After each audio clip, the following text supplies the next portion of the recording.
Dear students, welcome. Our today's topic is National Policy on Education 1986 ਕੌਮੀ ਸਿੱਖਿਆ ਨੀਤੀ 1986 ਇਹਨੂੰ ਸ਼ਾਰਟ ਦੇ ਵਿੱਚ NPE 1986 ਵੀ ਕਿਹਾ ਜਾਂਦਾ ਹੈ। ਇਸ ਕਰਕੇ ਤੁਸੀਂ ਜਿਹੜੇ ਵੀ ਨਾਂ ਦੇ ਨਾਲ ਤੁਹਾਨੂੰ ਕਮਿਸ਼ਨ ਦਾ ਨਾਂ ਜਾਂ ਕੋਈ ਵੀ ਪਾਲਿਸੀ ਦਾ ਨਾਂ ਆਉਂਦਾ ਹੈ ਤੁਸੀਂ ਉਹਦੇ ਸੈਕੰਡ ਨੇਮ ਵੀ ਜ਼ਰੂਰ ਯਾਦ ਰੱਖਣੇ ਆ। ਸਭ ਤੋਂ ਪਹਿਲਾਂ ਅਸੀਂ ਥੋੜ੍ਹੀ ਜਿਹੀ ਜਿਹੜੀ ਹਿਸਟੋਰੀਕਲ ਬੈਕਗਰਾਊਂਡ ਹੈ ਉਹਦੇ ਬਾਰੇ ਪੜ੍ਹਾਂਗੇ। ਜਿਵੇਂ ਕਿ ਸਭ ਤੋਂ ਪਹਿਲਾਂ ਯੂਨੀਵਰਸਿਟੀ ਐਜੂਕੇਸ਼ਨ ਕਮਿਸ਼ਨ ਬਣਿਆ 1948 to 49 ਦੇ ਵਿੱਚ, ਅਤੇ ਸੈਕੰਡਰੀ ਐਜੂਕੇਸ਼ਨ ਕਮਿਸ਼ਨ 1952 to 53 ਦੇ ਵਿੱਚ ਬਣਿਆ। ਬਟ ਇਹ ਦੋਵੇਂ ਹੀ ਜਿਹੜੇ ਆਪਣੇ ਆਪਣੇ ਸਪੈਸ਼ਲ ਜਿੱਦਾਂ ਕਿ ਨਾਂ ਤੋਂ ਕਲੀਅਰ ਹੋ ਰਿਹਾ ਯੂਨੀਵਰਸਿਟੀ ਦੀ ਸਿੱਖਿਆ ਨਾਲ ਸੰਬੰਧਿਤ ਸੀ, ਅਤੇ ਸੈਕੰਡਰੀ ਸਿੱਖਿਆ ਕਮਿਸ਼ਨ ਸਿਰਫ ਸੈਕੰਡਰੀ ਐਜੂਕੇਸ਼ਨ ਤੱਕ ਹੀ ਲਿਮਿਟਡ ਸੀ। ਫਿਰ ਕੋਠਾਰੀ ਕਮਿਸ਼ਨ ਬਣਿਆ 1964-66 ਦੇ ਵਿੱਚ। ਇਹਨੇ ਐਜੂਕੇਸ਼ਨ ਦੇ ਹਰੇਕ ਪੱਖ ਦੇ ਉੱਪਰ ਚਾਨਣਾ ਪਾਇਆ, ਹਰੇਕ ਲੈਵਲ ਨੂੰ ਜਿਹੜੀਆਂ ਰਿਕਮੈਂਡੇਸ਼ਨ ਦਿੱਤੀਆਂ। ਫਿਰ ਜਿਹੜੀ ਨੈਸ਼ਨਲ ਐਜੂਕੇਸ਼ਨ ਪਾਲਿਸੀ 1968 ਵੀ ਬਣੀ, ਅਤੇ ਇਹਨਾਂ ਪਾਲਿਸੀਜ਼ ਤੋਂ ਬਾਅਦ ਜਿਹੜੀ ਇਹ ਅਸੀਂ ਅੱਜ ਪਾਲਿਸੀ ਦੀ ਗੱਲ ਕਰ ਰਹੇ 1986 ਦੀ ਇਹ ਪਾਲਿਸੀ ਬਣੀ, ਜਿਹਦੇ ਵਿੱਚ ਐਜੂਕੇਸ਼ਨ ਦੇ ਮੋਸਟਲੀ ਪੱਖਾਂ ਦੇ ਨਾਲ ਨਾਲ ਜਿਹੜੇ ਹੋਰ ਪੱਖ ਵੀ ਹੋਣੇ ਚਾਹੀਦੇ ਨੇ ਉਹਨਾਂ ਦੇ ਉੱਪਰ ਵੀ ਜਿਹੜੀ ਡਿਸਕਸ਼ਨ ਆ ਉਹ ਕੀਤੀ ਗਈ। ਸਭ ਤੋਂ ਪਹਿਲਾਂ ਜਿਹੜੀ NP 1986 ਆ ਉਹਨੂੰ ਤਿਆਰ ਕਰਨ ਦੇ ਲਈ ਸੁਝਾਅ ਮੰਗੇ ਗਏ ਸੀ। ਜਿਵੇਂ ਕਿ ਕੋਈ ਰਿਟਾਇਰਡ ਟੀਚਰ ਹੋ ਗਏ, ਪੜ੍ਹੇ ਲਿਖੇ ਲੋਕ ਨੇ, ਅਲੱਗ-ਅਲੱਗ ਫੀਲਡ ਦੇ ਵਿੱਚ ਕੰਮ ਕਰ ਰਹੇ ਨੇ, ਉਹਨਾਂ ਤੋਂ ਜਦੋਂ ਸੁਝਾਅ ਮਿਲ ਗਏ ਸੀ ਤਾਂ ਇੱਕ ਡਰਾਫਟ ਤਿਆਰ ਕੀਤਾ ਗਿਆ ਸੀ, ਇੱਕ ਖਰੜਾ ਤਿਆਰ ਕੀਤਾ ਗਿਆ, ਅਤੇ ਸਰਕਾਰ ਨੇ ਇਹਨੂੰ ਪਾਸ ਹੋਣ ਦੇ ਲਈ ਸੰਸਦ ਦੇ ਵਿੱਚ ਪੇਸ਼ ਕੀਤਾ। ਉਸ ਖਰੜੇ ਨੂੰ ਲੋਕ ਸਭਾ ਨੇ 8 ਮਈ 1986 ਨੂੰ ਪਾਸ ਕਰ ਦਿੱਤਾ ਸੀ, ਅਤੇ ਲੋਕ ਸਭਾ ਦੀ ਮਨਜ਼ੂਰੀ ਤੋਂ ਬਾਅਦ ਇਹ ਜਿਹੜਾ ਬਿੱਲ ਹੈ ਰਾਜ ਸਭਾ ਦੇ ਵਿੱਚ ਭੇਜਿਆ ਗਿਆ, ਅਤੇ ਰਾਜ ਸਭਾ ਨੇ 13 ਮਈ ਨੂੰ ਇਹ ਜਿਹੜਾ ਬਿੱਲ ਹੈ ਉਹ ਪਾਸ ਕਰ ਦਿੱਤਾ ਸੀ। ਅਤੇ ਕਿਹੜਾ ਬਿੱਲ? 1986 ਦੀ ਜਿਹੜੀ ਪਾਲਿਸੀ ਹੈ national policy on education. Main ਇਹਦੇ ਵਿੱਚ 12 ਪਾਰਟਸ ਨੇ ਇਸ ਪਾਲਿਸੀ ਦੇ। ਸਭ ਤੋਂ ਪਹਿਲਾਂ ਮੈਂ ਤੁਹਾਨੂੰ ਜਿਹੜੇ 12 ਪਾਰਟਸ ਨੇ ਉਹੀ ਦੱਸ ਰਹੀ ਹਾਂ।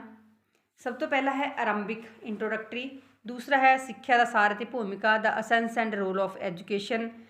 ਫਿਰ ਕੌਮੀ ਸਿੱਖਿਆ ਪ੍ਰਣਾਲੀ ਨੈਸ਼ਨਲ ਸਿਸਟਮ ਆਫ ਐਜੂਕੇਸ਼ਨ, ਸਮਾਨਤਾ ਲਈ ਸਿੱਖਿਆ ਐਜੂਕੇਸ਼ਨ ਫਾਰ ਇਕੁਆਲਿਟੀ, ਵੱਖ-ਵੱਖ ਪੱਧਰਾਂ 'ਤੇ ਸਿੱਖਿਆ ਦਾ ਪੁਨਰ ਸੰਗਠਨ, reorganisation of education at different levels, ਤਕਨੀਕੀ ਅਤੇ ਪ੍ਰਬੰਧਾਤਮਕ ਸਿੱਖਿਆ, ਟੈਕਨੀਕਲ ਐਂਡ ਮੈਨੇਜਮੈਂਟ ਐਜੂਕੇਸ਼ਨ।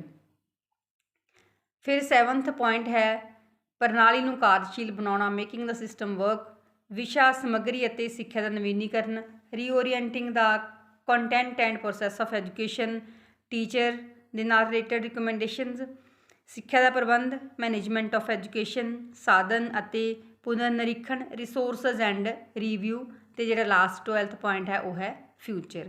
ਇਹਨਾਂ 12 ਪੁਆਇੰਟਸ ਨੂੰ ਹੁਣ ਅਸੀਂ ਡਿਟੇਲ ਦੇ ਵਿੱਚ ਪੜ੍ਹਾਂਗੇ।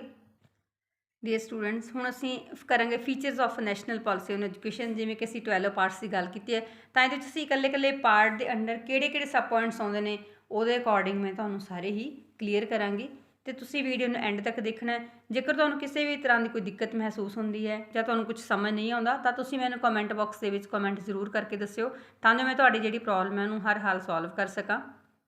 ਸਭ ਤੋਂ ਪਹਿਲਾ ਪਾਰਟ ਹੈ ਆਰੰਭਕ ਇੰਟਰੋਡਕਟਰੀ। ਇਹਦੇ ਵਿੱਚ 4 ਪੁਆਇੰਟਸ ਨੇ। ਸਭ ਤੋਂ ਪਹਿਲਾਂ ਹੈ ਸਮਾਜਿਕ ਸੱਭਿਆਚਾਰਕ ਪਛਾਣ, ਸੋਸ਼ੀਓ ਕਲਚਰਲ ਆਇਡੈਂਟੀਟੀ। ਸਿੱਖਿਆ ਕੀ ਹੈ? ਵਿਕਾਸ ਦਾ ਨਤੀਜਾ ਹੈ, ਜਿਹੜਾ ਕਿ ਅੱਜ ਅਸੀਂ ਆਧੁਨਿਕ ਰੂਪ ਦੇ ਵਿੱਚ ਇਹਨੂੰ ਦੇਖ ਰਹੇ ਹਾਂ।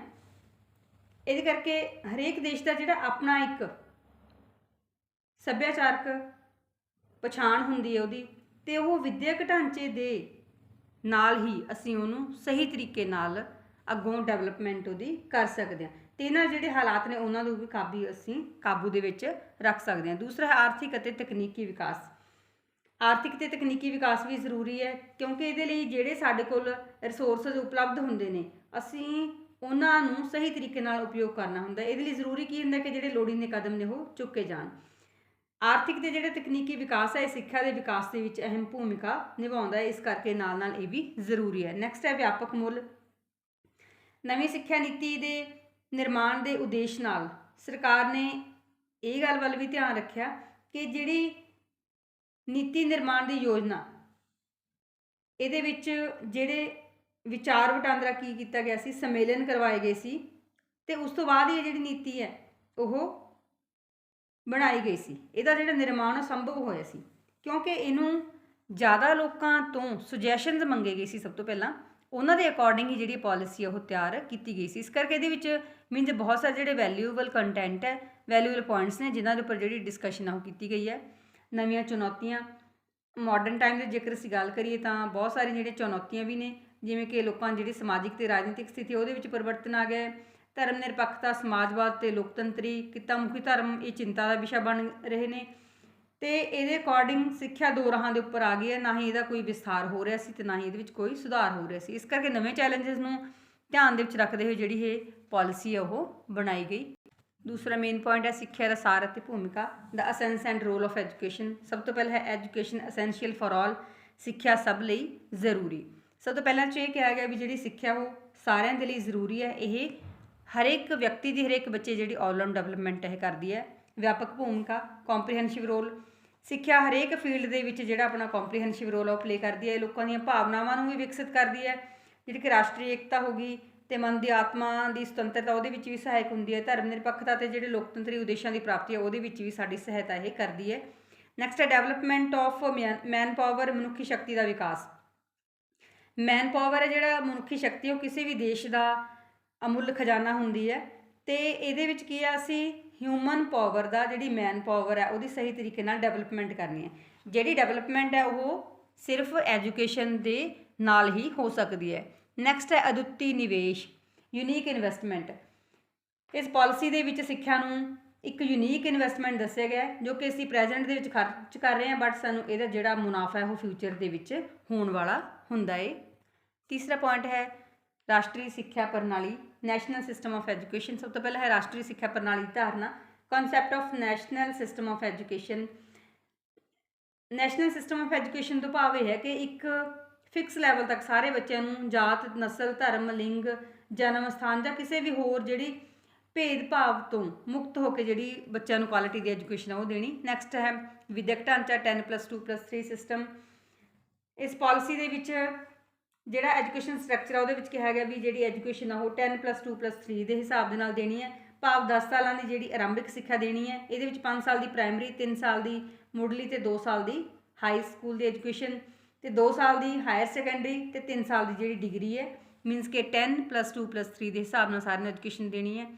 ਰਾਸ਼ਟਰੀ ਕਰਿਕੂਲਮ, ਨੈਸ਼ਨਲ ਕਰਿਕੂਲਮ, ਇਹਦੇ ਵਿੱਚ ਹੈ ਵੀ ਜਿਹੜਾ ਕਰਿਕੂਲਮ ਹੈ ਉਹਦਾ ਆਧਾਰ ਰਾਸ਼ਟਰ ਹੋਏਗਾ, ਰਾਸ਼ਟਰੀ ਪਾਠਕ੍ਰਮ ਹੋਏਗਾ, ਜਿਹਦੇ ਵਿੱਚ ਜਿਹੜੇ ਸਾਂਝੇ ਭਾਗ ਨੇ, ਕਾਮਨ ਕੋਰ ਨੇ, ਉਹਦੇ ਨਾਲ ਕੁਝ ਇਸ ਤਰ੍ਹਾਂ ਦੇ ਐਲੀਮੈਂਟਸ ਵੀ ਸ਼ਾਮਿਲ ਕੀਤੇ ਜਾਣਗੇ ਜਿਨ੍ਹਾਂ ਦੇ ਵਿੱਚ ਪੂਰੀ ਫਲੈਕਸੀਬਿਲਿਟੀ ਹੋਏਗੀ ਤੇ ਜਿਨ੍ਹਾਂ ਨੂੰ ਲੋੜ ਪੈਣ 'ਤੇ ਜਿਹੜੀਆਂ ਚੇਂਜਸ ਨੇ ਉਹ ਕੀਤੀਆਂ ਜਾ ਸਕਣਗੀਆਂ। ਨੈਕਸਟ ਹੈ ਅੰਤਰਰਾਸ਼ਟਰੀ ਸੂਝ-ਬੂਝ, ਇੰਟਰਨੈਸ਼ਨਲ ਅੰਡਰਸਟੈਂਡਿੰਗ ਐਂਡ ਪੀਸ। ਨੀਤੀ ਦੇ ਵਿੱਚ ਇਹ ਕਿਹਾ ਗਿਆ, ਪਾਲਿਸੀ ਦੇ ਵਿੱਚ, ਕਿ ਭਾਰਤ ਹਮੇਸ਼ਾ ਹੀ ਅੰਤਰਰਾਸ਼ਟਰੀ ਪੱਧਰ ਤੇ ਸ਼ਾਂਤੀ ਤੇ ਸੂਝ-ਬੂਝ ਲਈ ਕੰਮ ਕਰਦਾ ਰਿਹਾ ਹੈ ਕਿਉਂਕਿ ਉਹ ਸਾਰੇ ਵਰਲਡ ਨੂੰ ਇੱਕ ਫੈਮਿਲੀ ਵਾਂਗ ਸਮਝਦਾ ਹੈ। ਇਸ ਕਰਕੇ ਜਿਹੜੀ ਅਸੀਂ ਐਜੂਕੇਸ਼ਨ ਦੇਣੀ ਹੈ ਉਹ ਇੰਟਰਨੈਸ਼ਨਲ ਪੀਸ ਤੇ ਅੰਡਰਸਟੈਂਡਿੰਗ ਦੇ ਉੱਪਰ ਆਧਾਰਿਤ ਹੋਣੀ ਚਾਹੀਦੀ ਹੈ। ਸਮਾਨਤਾ ਨੂੰ ਪ੍ਰੋਤਸ਼ਾਹਿਤ ਕਰਨਾ, ਪਾਲਿਸੀ ਦੇ ਵਿੱਚ ਇਸ ਗੱਲ ਦੇ ਉੱਪਰ ਜ਼ੋਰ ਦਿੱਤਾ ਗਿਆ ਕਿ ਸਮਾਨਤਾ ਨੂੰ ਹਰ ਪੱਧਰ ਤੇ ਪ੍ਰੋਤਸ਼ਾਹਿਤ ਕੀਤਾ ਜਾਵੇ। ਇਕੁਅਲ ਜਿਹੜੇ ਮੌਕੇ ਨੇ ਉਹਨਾਂ ਦੀ ਪ੍ਰਾਪਤੀ ਦੀ ਮਾਡਰਨ ਟਾਈਮ ਦੇ ਵਿੱਚ ਬਹੁਤ ਹੀ ਜ਼ਿਆਦਾ ਜ਼ਰੂਰਤ ਹੈ। ਸੱਭਿਆਚਾਰਕ ਅਤੇ ਸਮਾਜਿਕ ਵਿਵਸਥਾ, ਕਲਚਰਲ ਐਂਡ ਸੋਸ਼ਲ ਸਿਸਟਮ। ਸੱਭਿਆਚਾਰ ਕਿਸੇ ਵੀ ਕੌਮ ਦਾ ਸਰਮਾਇਆ ਹੁੰਦੀ ਹੈ ਤੇ ਇਹਦੀ ਜਿਹੜੀ ਸਾਂਭ ਸੰਭਾਲ ਉਹਦੀ ਜ਼ਿੰਮੇਵਾਰੀ ਸਿਰਫ ਲੋਕਾਂ ਦੇ ਉੱਪਰ ਹੁੰਦੀ ਹੈ ਤੇ ਇਹਦੇ ਵਿੱਚ ਇਸ ਗੱਲ ਦੇ ਉੱਪਰ ਜ਼ੋਰ ਦਿੱਤਾ ਗਿਆ ਕਿ ਦੇਸ਼ ਦੇ ਲੋਕਾਂ ਨੂੰ ਜਿਹੜੀ ਸੱਭਿਆਚਾਰਕ ਜਾਣਕਾਰੀ ਹੈ ਉਹ ਜ਼ਰੂਰ ਦਿੱਤੀ ਜਾਵੇ ਤਾਂ ਕਿ ਉਹਨਾਂ ਦੀ ਜਿਹੜੀ ਕੌਮ ਦੀ ਵੱਖਰੀ ਪਛਾਣ ਹੈ ਉਹ ਬਣੀ ਰਹੇ। ਘੱਟ ਤੋਂ ਘੱਟ ਸਿੱਖਣ ਦਾ ਪੱਧਰ, minimum level of learning. Policy ਦੇ ਵਿੱਚ ਇਹ ਗੱਲ ਵੀ ਕੀਤੀ ਗਈ ਹੈ ਕਿ ਹਰੇਕ ਪੱਧਰ ਦਾ ਜਿਹੜਾ ਸਿੱਖਣ ਦਾ ਘੱਟੋ ਘੱਟ ਪੱਧਰ ਹੈ ਉਹ ਨਿਸ਼ਚਿਤ ਹੋਣਾ ਚਾਹੀਦਾ ਹੈ, ਜਿਹਦੇ ਵਿੱਚ ਬੱਚੇ ਨੂੰ ਆਪਣੇ ਦੇਸ਼, ਰਾਜ, ਜ਼ਿਲ੍ਹੇ ਦੇ ਨਾਲ ਨਾਲ ਜਿਹੜੀ ਅੰਤਰਰਾਸ਼ਟਰੀ ਜਾਣਕਾਰੀ ਹੈ ਉਹ ਵੀ ਮਿਲਣੀ ਚਾਹੀਦੀ ਹੈ। ਅਸੀਂ ਸ਼ੁਰੂ ਕਿੱਥੋਂ ਕਰਨੀ ਹੈ? ਮਿਨੀਮਮ ਲੈਵਲ ਤੋਂ। ਜਿਵੇਂ ਕਿ ਸਭ ਤੋਂ ਪਹਿਲਾਂ ਬੱਚੇ ਨੂੰ ਆਪਣੇ ਪਿੰਡ ਬਾਰੇ, ਜ਼ਿਲ੍ਹੇ ਬਾਰੇ, ਫਿਰ ਜਿਹੜੀ ਸਟੇਟ ਬਾਰੇ ਇਸ ਤਰੀਕੇ ਨਾਲ ਜਿਹੜੀ ਜਾਣਕਾਰੀ ਹੈ ਉਹ ਉਹਨਾਂ ਨੂੰ ਸ਼ੁਰੂ ਹੋਏਗੀ ਦੇਣੀ। ਨੈਕਸਟ ਹੈ ਡਿਵੈਲਪਮੈਂਟ ਆਫ ਲੈਂਗੁਏਜਸ, ਭਾਸ਼ਾਵਾਂ ਦਾ ਵਿਕਾਸ। ਭਾਸ਼ਾਵਾਂ ਦੇ ਬਾਰੇ ਨੀਤੀ ਦੇ ਵਿੱਚ ਇਹ ਵੀ ਵਿਆਪਕ ਪ੍ਰਬੰਧ ਕੀਤਾ ਗਿਆ ਤੇ ਜਿਹੜੀ ਕੰਟੈਕਟ ਲੈਂਗੁਏਜ ਹੈ, ਸੰਪਰਕ ਭਾਸ਼ਾ ਨੂੰ ਤੇਜ਼ੀ ਨਾਲ ਵਿਕਸਿਤ ਕਰਨ ਦੀ ਲੋੜ ਦੇ ਉੱਪਰ ਜ਼ੋਰ ਦਿੱਤਾ ਗਿਆ ਤੇ ਉੱਥੇ ਹੀ ਵੱਖ-ਵੱਖ ਜਿਹੜੀਆਂ ਭਾਸ਼ਾਵਾਂ ਹੋਰ, ਜਿਵੇਂ ਕਿ ਅਸੀਂ ਇੰਗਲਿਸ਼ ਦੀ ਅੱਜ ਕੱਲ੍ਹ ਗੱਲ ਕਰ ਰਹੇ ਹਾਂ ਜਾਂ ਜਿਹੜੀਆਂ ਹੋਰ ਕਿਸੇ ਸਟੇਟ ਦੇ ਵਿੱਚ ਵਰਤੀਆਂ ਜਾ ਰਹੀਆਂ ਨੇ ਭਾਸ਼ਾਵਾਂ, ਉਹਨਾਂ ਦੀ ਜਾਣਕਾਰੀ ਤੇ ਉਹਨਾਂ ਦੇ ਪ੍ਰਸਾਰ ਦੇ ਉੱਪਰ ਵੀ ਜਿਹੜਾ ਜ਼ੋਰ ਹੈ ਉਹ ਦਿੱਤਾ ਗਿਆ। ਰਾਸ਼ਟਰੀ ਜ਼ਿੰਮੇਵਾਰੀ, ਨੈਸ਼ਨਲ ਰਿਸਪੌਂਸਿਬਿਲਿਟੀ। ਇਸ ਪਾਲਿਸੀ ਦੇ ਵਿੱਚ ਇਹ ਕਿਹਾ ਗਿਆ ਵੀ ਨੈਸ਼ਨਲ ਲੈਵਲ 'ਤੇ ਐਜੂਕੇਸ਼ਨ ਦੇਣ ਦੀ ਜਿਹੜੀ ਜ਼ਿੰਮੇਵਾਰੀ ਉਹ ਪੂਰੀ ਕੀਤੀ ਜਾਵੇਗੀ, ਜਿਵੇਂ ਕਿ ਵਿਦਿਅਕ ਢਾਂਚੇ ਦੇ ਵਿੱਚ ਪਰਿਵਰਤਨ ਕਰਨੀਆਂ ਨੇ, ਅਸਮਾਨਤਾਵਾਂ ਘੱਟ ਕਰਨੀਆਂ ਨੇ, ਮੁੱਢਲੀ ਸਿੱਖਿਆ ਦਾ ਜਿਹੜਾ ਸਰਵਵਿਆਪੀ ਕਰਨਾ ਹੈ, ਮੀਨਸ ਉਹਨੂੰ ਯੂਨੀਵਰਸਲਾਈਜੇਸ਼ਨ ਕਰਨਾ, ਅਡਲਟ ਐਜੂਕੇਸ਼ਨ ਦੇਣੀ ਹੈ, ਸਾਇੰਟੀਫਿਕ ਤੇ ਜਿਹੜੀ ਟੈਕਨੋਲੋਜੀ ਦੀ ਖੋਜ ਹੈ ਉਹਦੀ ਡਿਵੈਲਪਮੈਂਟ ਕਰਨੀ ਹੈ ਤਾਂ ਜੋ ਜਿਹੜੇ ਸਮੁੱਚਾ ਰਾਸ਼ਟਰ ਹੈ, ਦੇਸ਼ ਹੈ, ਉਹਦਾ ਵਿਕਾਸ ਕੀਤਾ ਜਾ ਸਕੇ। ਨੈਕਸਟ ਹੈ ਸੰਸਥਾਵਾਂ ਦੀ ਮਜ਼ਬੂਤੀ, ਸਟਰੈਂਥਨਿੰਗ ਦ ਇੰਸਟੀਟਿਊਸ਼ਨ। ਕਿਹੜੀਆਂ ਸੰਸਥਾਵਾਂ ਦੀ ਮਜ਼ਬੂਤੀ ਕਰਨੀ ਹੈ? ਜਿਵੇਂ ਕਿ UGC ਹੋ ਗਿਆ, AICTE ਹੋ ਗਿਆ, IMC ਹੋ ਗਿਆ, ਜਿਹੜੇ ਕਿ ਮੀਨਸ ਹਰ ਇੱਕ ਐਜੂਕੇਸ਼ਨ ਦੇ ਲੈਵਲ ਦੇ ਨਾਲ ਸੰਬੰਧਿਤ ਨੇ। NCERT, NCTE, ਇਹਨਾਂ ਸਾਰੀਆਂ ਨੂੰ ਅਸੀਂ ਨੇ ਮਜ਼ਬੂਤ ਬਣਾਉਣਾ ਹੈ ਤਾਂ ਜੋ ਜਿਹੜੀ ਐਜੂਕੇਸ਼ਨ ਹੈ ਉਹਨੂੰ ਅਸੀਂ ਸਹੀ ਤਰੀਕੇ ਨਾਲ ਪੂਰਾ ਕਰ ਸਕੀਏ। 4th ਪੁਆਇੰਟ ਹੈ ਸਮਾਨਤਾ ਲਈ ਸਿੱਖਿਆ। ਸਭ ਤੋਂ ਪਹਿਲਾਂ ਇਸਤਰੀਆਂ ਲਈ ਸਿੱਖਿਆ ਦੀ ਗੱਲ ਕੀਤੀ ਗਈ ਹੈ। ਜਿਹੜੀਆਂ ਵੂਮੈਨਸ ਨੇ ਉਹਨਾਂ ਦੀ ਜਿਹੜੀ ਐਜੂਕੇਸ਼ਨ ਹੈ ਉੱਥੇ ਉਹਨਾਂ ਨੂੰ ਜਿਹੜੀ ਸਮਾਨਤਾ ਉਹ ਵੀ ਦਿੱਤੀ ਜਾਣੀ ਚਾਹੀਦੀ ਹੈ। ਇਸਤਰੀਆਂ ਦੀ ਐਜੂਕੇਸ਼ਨ ਦੇ ਲਈ ਜਿਹੜੀਆਂ ਵੈਲਿਊ ਬੇਸਡ ਕਰਿਕੂਲਮ ਦਾ ਮੁੜ ਉਹਨਾਂ ਨੂੰ ਰੀਡਿਜ਼ਾਈਨ ਕਰਨਾ ਹੈ, ਪਾਠ ਪੁਸਤਕਾਂ ਅਧਿਆਪਕਾਂ ਦੀ ਟ੍ਰੇਨਿੰਗ ਅਤੇ ਨਵੀਨੀਕਰਨ ਵੱਲ ਧਿਆਨ ਦੇਣਾ ਹੈ, ਅਤੇ ਜਿਹੜੇ ਹੋਰ ਪ੍ਰਸ਼ਾਸਨਿਕ ਸੁਧਾਰ ਨੇ ਉਹਨਾਂ ਨੂੰ ਕਰਕੇ ਜਿਹੜੀਆਂ ਸਿੱਖਿਆ ਸੰਸਥਾਵਾਂ ਨੇ ਉਹਨਾਂ ਦੇ ਵਿੱਚ ਜਿਹੜੀਆਂ ਔਰਤਾਂ ਦੀ ਸਿੱਖਿਆ ਪ੍ਰਬੰਧ ਉਹਦਾ ਕੀਤਾ ਜਾ ਸਕਦਾ ਹੈ। ਨੈਕਸਟ ਹੈ ਅਨੁਸੂਚਿਤ ਜਾਤੀ ਦੀ ਸਿੱਖਿਆ, ਐਜੂਕੇਸ਼ਨ ਫॉर ਸ਼ਡਿਊਲਡ ਕਾਸਟ, ਅਤੇ ਕੌਮੀ ਜਿਹੜੀ ਸਿੱਖਿਆ ਨੀਤੀ ਹੈ, ਨੈਸ਼ਨਲ ਐਜੂਕੇਸ਼ਨ ਪਾਲਿਸੀ, ਇਹਦੇ ਵਿੱਚ ਅਨੁਸੂਚਿਤ ਜਾਤੀ ਦੇ ਲੋਕਾਂ ਦੀ ਸਿੱਖਿਆ ਦੇ ਲਈ ਜਿਹੜੇ ਵਿਸ਼ੇਸ਼ ਪ੍ਰਬੰਧ ਕੀਤੇ ਜਾਣ ਦੀ ਗੱਲ ਵੀ ਕੀਤੀ ਗਈ। ਜਿਵੇਂ ਕਿ ਸਭ ਤੋਂ ਪਹਿਲਾਂ ਇਹਨਾਂ ਲੋਕਾਂ ਨਾਲ ਬਰਾਬਰਤਾ ਕਰਨੀ ਹੈ, ਸੁਧਾਰ ਕਰਨਾ ਹੈ ਪ੍ਰੋਸੈਸ ਦੇ ਵਿੱਚ। ਨੈਕਸਟ ਹੈ ਵਿਦਿਅਕ ਪੱਖੋਂ ਪਛੜੇ ਹੋਰ ਵਰਗ ਅਤੇ ਖੇਤਰ। ਹੁਣ ਵਿੱਦਿਆ ਦੇ ਖੇਤਰ ਦੇ ਵਿੱਚ ਹੋਰ ਵੀ ਬਹੁਤ ਸਾਰੇ ਜਿਹੜੇ ਲੋਕ ਨੇ ਉਹ ਪਛੜੇ ਹੋਏ ਨੇ, ਵਰਗ ਪਛੜੇ ਹੋਏ ਨੇ, ਅਤੇ ਉਹਨਾਂ ਦੀ ਐਜੂਕੇਸ਼ਨ ਦੇ ਵੱਲ ਵੀ ਧਿਆਨ ਦੇਣ ਦੀ ਗੱਲ ਕੀਤੀ ਗਈ। ਜਿਵੇਂ ਕਿ ਇਹਦੇ ਵਿੱਚ ਮਿਨੋਰਟੀਜ਼ ਆ ਗਈਆਂ, ਮੀਨਸ ਜਿਹੜੇ ਘੱਟ ਗਿਣਤੀ ਦੇ ਲੋਕ ਨੇ ਉਹਨਾਂ ਦੀ ਐਜੂਕੇਸ਼ਨ ਉਹ ਵੀ ਹੋਣੀ ਜ਼ਰੂਰੀ ਹੈ ਸਹੀ ਤਰੀਕੇ ਨਾਲ। ਨੈਕਸਟ ਹੈ ਅਪਾਹਜ ਲੋਕਾਂ ਦੀ ਸਿੱਖਿਆ, education for the handicapped.